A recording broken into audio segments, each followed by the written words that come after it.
पिछले वीडियो में लेसन 7 के शेष टर्मिनोलॉजी स्टेप भेजे थे। अब आयनन एंथैल्पी इसके बाद है।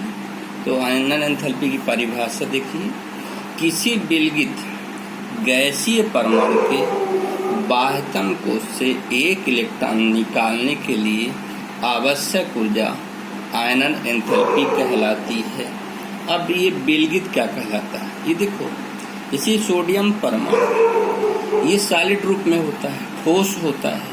तो ये ठोस अवस्था में इससे इलेक्ट्रॉन निकालना संभव नहीं है, इसलिए इस ठोस को हम किस में बदलते हैं, पहले गैसीय अवस्था में बदलते हैं।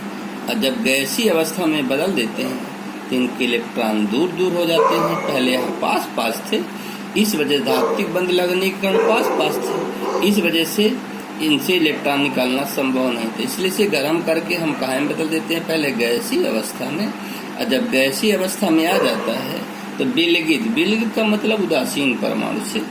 और फिर जो ऊर्जा एक इलेक्ट्रॉन निकालने के लिए देते हैं वही ऊर्जा उसकी आयनन एंथैल्पी कहलाती है। जब इसे इलेक्ट्रॉन वोल्ट में प्रदर्शित करते हैं तो इसे आयनन विभव भी कहते हैं। पूरे आवर्त सारणी में हीलियम का आयनन विभव सबसे अधिक होता है, यानी सबसे उच्च होता है। अब देखिए, हम लेते हैं वर्ग में जैसे है hydrogen, lithium, sodium, potassium, rubidium, caesium, francium. अब यहाँ पर देखिए आपको आईपी, हम बताना क्या होता है, जिप कहलाता है प्रभावी नाभिकीय आवेश, जिप यानी जेड, और ये हो एफ इफेक्टिव न्यूक्लियर चार्ज। प्रभावी नाभिकीय आवेश को जिप से प्रदर्शित करते हैं। तो आपको मालूम है, जब हम नीचे की ओर जाते हैं तो कोषों की संख्या क्या होती है, बढ़ती जाती है। और कोषों की संख्या बढ़ने के कारण परमाणु का आकार बढ़ता है। और जैसे जैसे परमाणु का आकार बढ़ेगा तो बाह्य कोश नाभिक से दूर होती जाती है, जिसके कारण नाभिक का बाह्य कोश पर आकर्षण नहीं होता है या घटता जाता है। इसलिए प्रभावी नाभिकीय आवेश भी घटता जाता है। और प्रभावी नाभिकीय आवेश को जेप से प्रदर्शित करते हैं। तो जैसे जैसे प्रभावी नाभिकीय आवेश घटेगा वैसे वैसे आयनन विभव भी घटता है। आयनन विभव यानी आयनाइजेशन पोटेंशियल। मतलब ये हुआ कि यदि परमाणु का आकार घटता है तो जेप बढ़ता, परमाणु का आकार यदि बढ़ता है तो जेप घटता है तो आईपी भी घटता है। यदि परमाणु का आकार बढ़ता है तो जस्ट अपोजिट, यदि ये आकार बढ़ेगा तो ये घटेगा, और ये यदि बढ़ेगा ये घटेगा, और ये घटेगा तो ये बढ़ेगा। तो वर्ग में क्या होता है, परमाणु का आकार बढ़ता है, इसलिए जेप घट रहे हैं, आईपी भी घटता जाता है। लेकिन जब हम आवर्त में चलते हैं, boron, carbon, nitrogen, oxygen, fluorine, neon, तो कोष एक ही रहती है।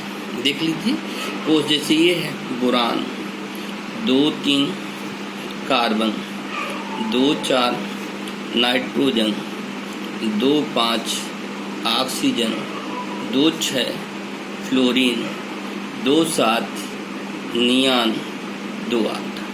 कोष वही है, लेकिन इलेक्ट्रॉन बाह्य कोश में बढ़ते जा रहे हैं और साथ साथ नाभिक में प्रोटॉन भी बढ़ते जा रहे हैं। जैसे जैसे प्रोटॉन बढ़ता जाता है लेकिन कोषों की संख्या नहीं बढ़ रही है, इसलिए प्रभावी नाभिकीय आवेश क्या होगा, बढ़ता जाएगा। और प्रभावी नाभिकीय आवेश बढ़ेगा, इसलिए जेप बढ़ेगा। जब जेप बढ़ेगा तो आयनन विभव यानी आईपी भी बढ़ेगा, लेकिन परमाणु का आकार क्या होता है, घटता है, क्योंकि जेप सदैव परमाणु के आकार के व्युत्क्रमानुपाती होता है। इलेक्ट्रॉन लब्ध एंथैल्पी और विद्युत ऋणात्मकता में अंतर है। इलेक्ट्रॉन लब्ध एंथैल्पी को अंग्रेजी में बोलते हैं इलेक्ट्रॉन गेन एंथैल्पी, और इसको होती है विद्युत ऋणात्मकता की अंग्रेजी इलेक्ट्रोनेगेटिविटी। अब देखो बच्चों, इलेक्ट्रॉन लब्ध एंथैल्पी पूरे आवर्त सारणी में क्लोरीन की सबसे ज़्यादा होती है और विद्युत ऋणात्मकता फ्लोरीन की सबसे ज़्यादा होती है। अब यदि इसको हम अंतर लें तो पहला अंतर होता है कि किसी मुक्त तत्व के लिए, मुक्त तत्व इस तरह समझना है, जैसे ये Cl है, ये अकेला तत्व है, तो इलेक्ट्रॉन गेन एंथैल्पी एक तत्व के लिए होती है, मुक्त तत्व के लिए होती है। यह किसी मुक्त तत्व के लिए इलेक्ट्रॉन लब्ध एंथैल्पी होती है, लेकिन विद्युत ऋणात्मकता जो होती है, जैसे ये देखो साझे के इलेक्ट्रॉन में ये सिंगल बॉन्ड बना हुआ है, सिंगल बॉन्ड, तो विद्युत ऋणात्मकता एकल सहसंयोजी बंध के लिए होती है, एकल सिंगल बॉन्ड के लिए होती है, क्योंकि डबल बॉन्ड होने पर एक सिग्मा होगा, एक पाई बंध होगा। इसलिए कह सकते हैं कि विद्युत ऋणात्मकता सहसंयोजक, एकल सहसंयोजक बंध के लिए परिभाषित होती है। अब ये है क्या, तो परिभाषित समझो, ये है क्लोरीन इलेक्ट्रॉन और ये Cl नेगेटिव। अब इसमें जो ऊर्जा मुक्त होती है वही उसकी इलेक्ट्रॉन गेन एंथैल्पी कहलाती है। मतलब ये हुआ कि किसी विलगित गैसीय परमाणु के बाह्यतम कोश में एक इलेक्ट्रॉन जुड़ने से जो ऊर्जा परिवर्तन होता है वही इलेक्ट्रॉन लब्ध एंथैल्पी कहलाती है। अब देख लो, ये मुक्त इलेक्ट्रॉन परमाणु है और गैसीय अवस्था में ऐसे एक इलेक्ट्रॉन जुड़ रहा है, यहाँ 17 इलेक्ट्रॉन थे, अब जुड़ने के कारण कितना हो गया 18, और 18 जुड़ते समय पर जो ऊर्जा परिवर्तन हुआ, यानी 18 इलेक्ट्रॉन जब हुआ, एक इलेक्ट्रॉन ग्रहण करने के बाद तो जो ऊर्जा परिवर्तन हुआ उसी को हम बोलते हैं इलेक्ट्रॉन गेन एंथैल्पी। फिर ऐसे ये सहसंयोजक बंध है, सहसंयोजक बंध, इसकी विद्युत ऋणात्मकता ज्यादा होती है, इसलिए साझे के इलेक्ट्रॉन आकर्षित होकर के इसकी ओर चले जाते हैं। फ्लोरीन के ऊपर आंशिक रूप से ऋण आवेश और हाइड्रोजन पर आंशिक रूप से धन आवेश उत्पन्न हो जाता है।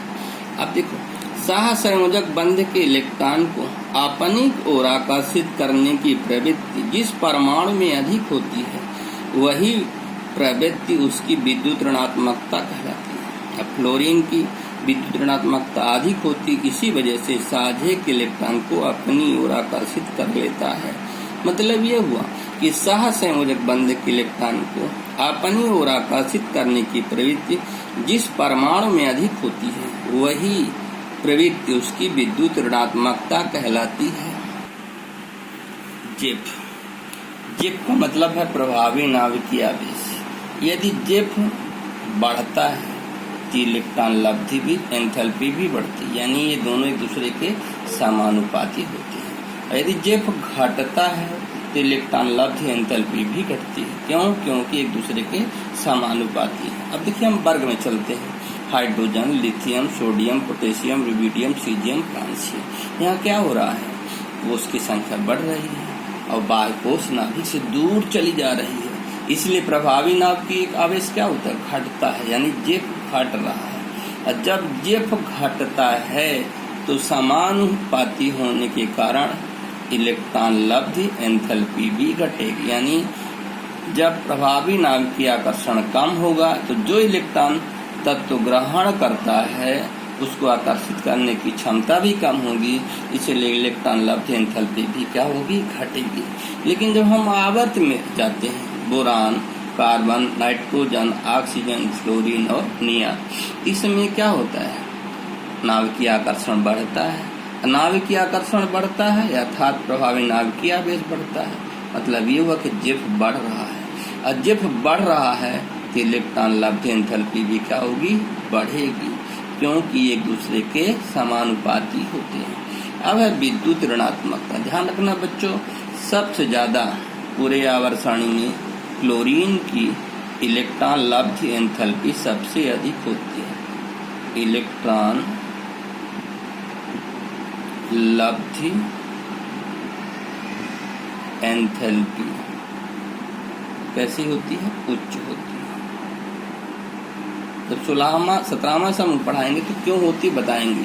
विद्युत ऋणात्मकता, इलेक्ट्रोनेगेटिविटी, विद्युत ऋणात्मकता भी बताए हैं कि सहसंयोजक बंध के इलेक्ट्रॉनों को अपनी ओर आकर्षित करने की जिस परमाणु में सबसे ज्यादा आकर्षित करने की प्रवृत्ति होती है वही उसकी विद्युत ऋणात्मकता कहलाती है। इसको समझो, जैसे देखो ये है हाइड्रोजन और फ्लोरीन, देखिए इसको कहते हैं साझित इलेक्ट्रॉन। साझित इलेक्ट्रॉन का मतलब साझा कर लिया हुआ है, तो ये हो गया साझित इलेक्ट्रॉन। कैसे साझा कर ले, देखिए 2, 2 4, 2 6 और 1 7। फ्लोरीन में 7 इलेक्ट्रॉन बायकोष में होते हैं। अष्टक बनाने के लिए उसे 1 इलेक्ट्रॉन की आवश्यकता है, इसलिए वो हाइड्रोजन के साथ क्या कर लेता है, साझा कर लेता है। ठीक, फिर आगे देखते हैं कि फ्लोरीन में विद्युत ऋणात्मकता अधिक होती है, इसलिए साझे के इलेक्ट्रॉन इस इलेक्ट्रॉन को अपनी ओर आकर्षित कर लेते हैं। ये देखिए, ये अपनी ओर आकर्षित कर लिया, अपनी ओर कर लिया। इस वजह से इसके ऊपर आंशिक ऋण आवेश और आंशिक रूप से धन आवेश, इसको पार्श्व आवेश कहते थे। यहाँ पर पार्श्व ऋण आवेश हो गया, ये पार्श्व धन आवेश हुआ। इसीलिए बोलते हैं सहसंयोजक बंध में साझित इलेक्ट्रॉन को अपनी ओर आकर्षित करने की प्रवृत्ति जिस परमाणु में अधिक होती है, वही प्रवृत्ति उसकी विद्युत ऋणात्मकता कहलाती है। विद्युत ऋणात्मकता सदैव जेफ के क्या होती है, समानुपाती होती है। यानी जेफ बढ़ेगा तो विद्युत ऋणात्मकता भी बढ़ेगी, यदि घटेगा तो घटेगी। अब चलते हैं वर्ग में। तो वर्ग में क्या हो रहा है, जेफ घटता जा रहा है। क्यों घट रहा है, क्योंकि कोषों की संख्या बढ़ रही है। इस वजह से विद्युत ऋणात्मकता भी क्या होती है, घटती जाती है। जब घट रहा है तो विद्युत ऋणात्मकता भी घटेगी, क्योंकि साझित इलेक्ट्रॉन को अपनी ओर आकर्षित करने की प्रवृत्ति घटेगी। आवर्त में जब देखते हैं तो boron, carbon, nitrogen, oxygen, fluorine, neon, यहाँ जेफ क्या हो रहा है, बढ़ रहा है। और जेफ बढ़ने के कारण विद्युत ऋणात्मकता भी बढ़ती है, क्योंकि यहाँ पर बाह्य कोष को अपनी ओर आकर्षित करने की प्रवृत्ति बढ़ती है, इसलिए विद्युत ऋणात्मकता का मान भी बढ़ता है। तो फ्लोरीन की विद्युत ऋणात्मकता सबसे अधिक होती है। पूरे आवर्त सारणी में सबसे अधिक विद्युत ऋणात्मकता किसकी होती है, फ्लोरीन की होती है।